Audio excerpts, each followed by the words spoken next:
Jasno mi je da za većinu nas imati ličnog trenera predstavlja luksus. Isto tako možemo vežbati i sami, zar ne? Ali šta ako vam kažem da imati dobrog ličnog trenera može biti najbolja investicija u vašem životu? Pa kako? Evo razmislite. Možete imati ličnog asistenta, ličnog baštovana, ličnog vozača, ličnog ovog onog. Ko će se od svih tih ljudi baviti najvažnijom stvari u vašem životu? A to je vaše zdravlje. Vežbanje je lek. Kao i svaki medikament ima svoju dozu, količinu, učestalost uzimanja, oblik i trajanje lečenja. Profesor dr. Sanja Mazić. Profesorka Sanja Mazić je šef katedre za medicinu sporta Medicinskog fakulteta Univerziteta u Beogradu. Nadovezat ću se na doktorkine reči zato što verujem da je vežbanje mnogo više i mnogo bolja stvar od leka i lekova. Imam dva argumenta za ovo što pričam. Pod jedan, za razliku od leka, vežbanje možete koristiti preventivno. Razmislite sami, koliko često uzimate lek ili lekove da se ne biste razboleli od određene bolesti. Sa ozbiljnim vežbanjem, sa druge strane, možemo postići onaj ideal medicine koja ona ima od svog postanka, a to je kako da preveniramo, odnosno da se bavimo preventivom, a ne lečenjem bolesti. Drugi argument, vežbanje ima opšti efekat na naše telo. Razmislite, kada vas boli glava, uzimate lek za glavu, kada vas boli srce, uzimate lek za srce, bubrezi, jetra, šta god da je u problemu, uzimate neki lek za selektivno delovanje na taj organ. Sa druge strane, kada vežbamo, a možemo i sad zajedno, samo jedna glupa vežbica, vrtenja glave, stiskanja prstiju, šaka ili bilo čega drugog, zapravo ima opšti efekat delovanja na vaše telo. Sad zamislite kako je kad odradite neke ozbiljnije vežbice i šta se dešava s vašim organima. Evo reći ću vam šta se dešava. Oni zajedno pevaju u horu jednu predivnu veselu pesmicu. Znači i vaša jetra, i vaše srce, i vaša glava, i vaša duša, i vaša koža, svi vaši organi zajedno u horu pevaju veselu pesmicu zato što uživaju u onome što ste vi uspeli njima da pružite. Ako smo se složili da je lični trener najvažnija osoba za vaše zdravlje, onda danas odgovaramo na pitanje kako da odaberete tu važnu osobu. Ćao svima, ja sam Nebojša, kao lični trener sam počeo da radim još 2004. godine dok sam bio na fakultetu, Beogradski DIF, i od tada sam radio sve i svašta u sportu, fitnessu, rekreaciji, edukaciji. Tada sam sarađivao sa profesorom Duškom Milićem, koji je najpoznatiji mag za ozbiljne promene telesnog sastava kod nas. Kasnije sam imao prilike da 4 godine radim na Sportskoj akademiji, gde sam zapravo učestvovao u edukaciji budućih trenera i ličnih trenera. Ostanite do kraja ovog videa jer danas ćete dobiti ceo kompletan vodič kako da odaberete ličnog trenera sa sve praktičnim savjetima za upotrebu. Recimo da ste odlučili da krenete da vežbate sa ličnim trenerom. Postoji nekoliko stvari na koje možemo obratiti pažnju. Prvo od njih je naravno lokacija. Ko je lud da putuje daleko kako bi vežbao sa kim god? Najbolje da se raspitate u svom okruženju. Koji su to fitness centri, koje su to teretane dostupne? Odete, prošetate se, zavirite unutra, bacite pogled i raspitate se za glavne informacije.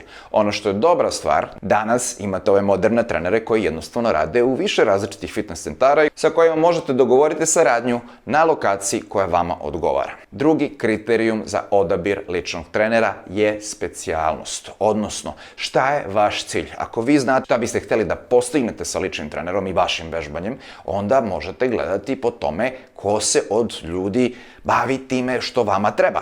Što znači za povećanje mišićne mase, za mršavljanje, određene sportove ili specifične aktivnosti, za misice, Jelena sa 2L, ne znam ko se seća. I onda vam je lako da odaberete, da suzite izbor na one trenere koji se bave onim što vama treba. Isto tako, ako već pričamo o trenerima za mršavljanje, obratite pažnju. Ja sam napravio jedan program kojim se ponosim, to je apsolutno online program.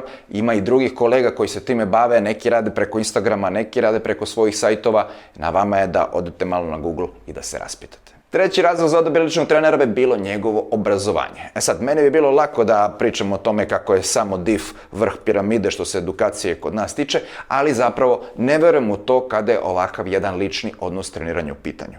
Na šta mislim? Pa mislim na to da postoje ljudi koji jednostavno brinu za ljude, vole ljude i rade svoj posao sa apsolutnim požrtvovanjem i trudom da nauče sve ono što im manjka u oblasti kojom se bave. Tako da, na primjer, imate ljude koji stvarno dobro rade svoj posao, a nisu završili DIF, isto tako kao što imate DIF-ovce koji su ga završili, ali ne mogu da kažem da baš vrhunski rade svoj posao, što je nekako i normalno u svakoj drugoj profesiji kojima se ljudi bave danas. Razmislite samo kako je u vašoj profesiji, na primjer, ili u profesijama vaših bližnjih. Uvek je ista priča. Najveći broj ljudi jednostavno ne radi dovoljno kvalitetno svoj posao, a onda idemo jedan manji broj ljudi koji ga dobro radi, dok je onaj najmanji broj ljudi koji ga radi vrhunski, i tako i sa trenerima, i tako je u svakoj drugoj profesiji. Četvrta stvar, da li odabrati muškog ili ženskog ličnog trenera? Neki bi rekli da muškarci više vole da biraju muške trenere, žene da biraju ženske trenere. Možda su u pravu, s tim što mi se čini da žene nekako će pre da uzmu zgodnog trenera,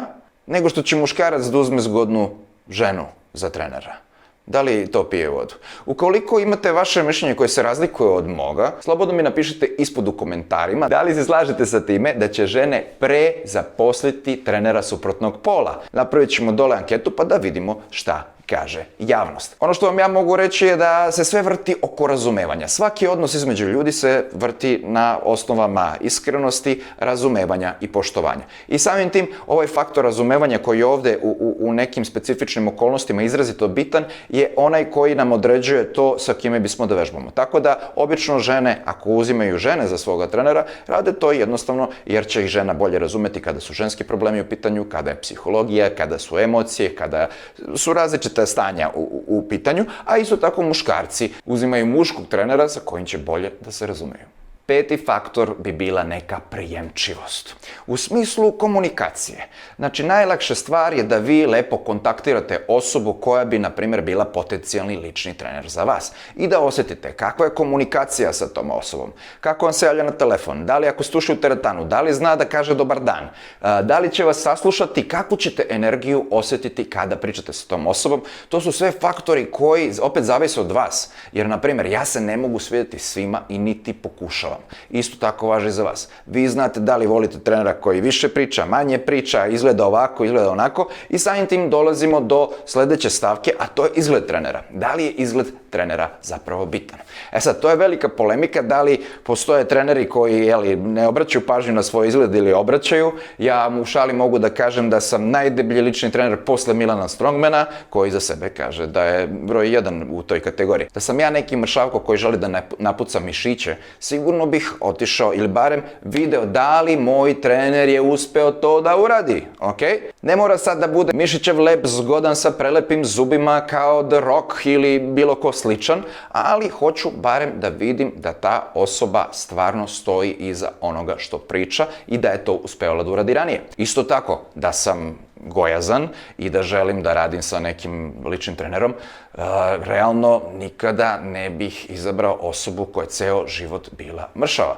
Samo zato što ta osoba ne znam kako će imati razumevanja za mene, moje potrebe, moje razmišljanje, moje emocije i sve one probleme koji su me doveli u startu na to mesto da imam višak kilograma i da se osjećam mizerno zbog toga. Poslednji faktor o kojem pričamo danas je definitivno cena, jer znam da je nekima od vas to bitna stvar. Imati ličnog trenera danas nije toliko skupo kao što je bilo ranije. U većini fitness centara ili teretana možete kupiti paket ličnih treninga koji obično idu po 10 komada ili više i samim tim ostvarujete neke popuste, tako da cena jednog individualnog treninga ispadne na kraju oko recimo 10 evrića ili nešto čak manje, u zavisnosti od toga u kakvom gradu živite i sa kojim standardom, cene će blago varirati. Sa druge strane imate toliko trenera, odnosno najmanji broj trenera koji najbolje rade, kao što smo rekli, koji svoje cene daju samo na upit. Odnos sa ličnim trenerom je vrlo ličan, što mu logično dođe iz imena.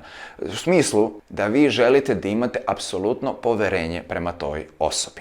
Poverenje se ne zaslužuje i ne gradi tako lako, tako što ću ja da vidim nekoga iz imenika i da berem i pozovem, nego mogu da preduzmem neke korake kako bismo mi uspostavili to poverenje. Tako da, najbolja stvar koju možete da uradite je jednostavno za početak da izguglate, odnosno da vidite digitalno prisustvo te osobe, ako vam već neko dođe pod ruku, da pogledate kako se ta osoba predstavlja prema svojim klijentima, da li se trudi oko ljudi koji ne plaćaju usluge toj osobi, da li ono što priča predstavlja neku vrednost, da li piše tekstove, da li snima videa, da li radi nešto treće ili četvrto, sve ono što vam može pomoći da vi dobijete mali uvid u rad i delo te osobe. Sljedeći korak, okrenete i porazgovarate sa tom osobom. Nema ništa bolje jer vi opet znate kakvi ste vi i znate sa kakvim ljudima vi želite se družite, komunicirate i radite neki posao. Isto tako sa ličnim trenerom. Osjetite kako priča ta osoba, da li će da vas sasluša, da li će da vas razume, koliko brzo se razumete prilikom pravljenja plana, dogovora ili bilo čega sličnog i onda lepo odabere. Pitajte ga ili nju sve stvari koje se interesuju i najbolje da ako imate priliku provjerite kako ta osoba radi sa svojim klijentima, ne samo kakvi su njihovi rezultati, nego jednostavno kakav je njihov odnos tokom dolaska do tih rezultata, jer to je ono kroz što ćete vi prolaziti kada budete otpočeli saradnju sa ličnim trenerom.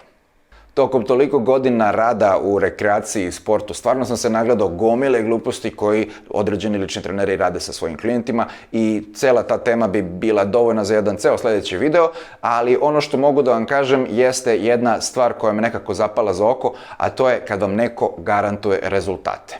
Jer meni ako neko kaže garantujem ti 3 tačke, mogu samo da pitam tu osobu, izvini, ali čime mi garantuješ? Ko uzme moj program ima pravo 2 nedelje da odgleda pola programa i da kaže da, ovo mi se sviđa, verujem ovo da ću napraviti rezultate ili ovo mi se ne sviđa i dobija pare nazad. Sve priče ljudi koji su polaznici ovog programa i koji su ostvarili svoje vanserijske rezultate možete pogledati na YouTube-u, ostavit ću vam link dole u opisu videa. Nadam se da ste uživali u današnjem videu, dole ispod share, like, subscribe. Ovaj kanal postaje jači i samim tim ja mogu da snimam još ovakvog divnog sadržaja za vas. Do sljedećeg puta možete pogledati prethodni video koji govori od 5 načina da smršate 15 kg za mjesec dana. Do tada uživajte, želim vam fantastičnu nedelju i budite mi legendarni.